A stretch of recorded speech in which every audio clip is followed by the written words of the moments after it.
I am a psychic medium, and a common question I get asked is, do I actually see dead people? Like, is there someone like standing there?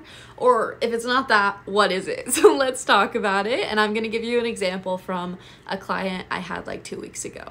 By the way, if you want a reading with me, everything is in the bio, but you can click the link in my Instagram to book. It's really cheap.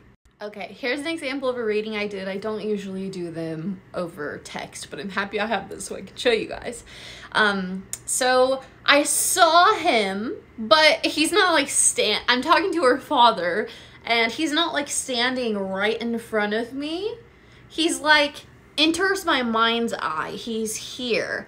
And a lot of the time I have to close my eyes to see what they're actually doing and what they're saying. I see a lot of these psychics, like for example, like the Hollywood medium, with their eyes wide open and he's scribbling and he can see them. It's difficult for me like that.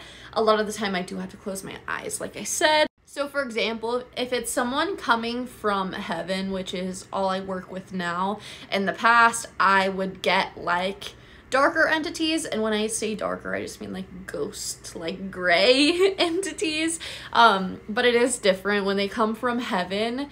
It's like a bright light behind them and I can kind of see them like illuminated in my mind's eye. A lot of the time they pop up with other people too, and I just kind of see like the outline of their body, so I know it's a male, or I feel the energy of masculine energy.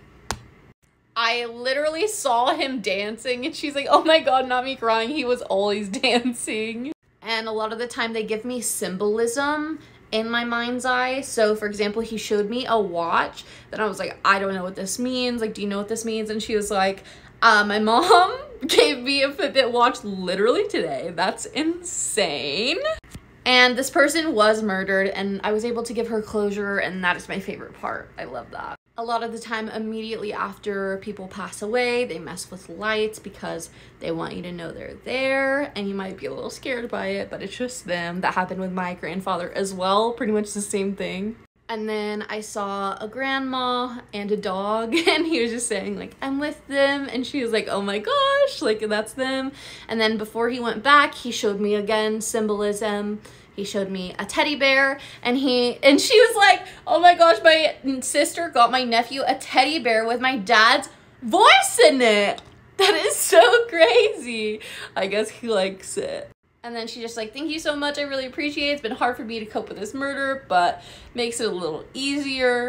And honestly, that's why I practice this. It's just really rewarding, and I'm selfish.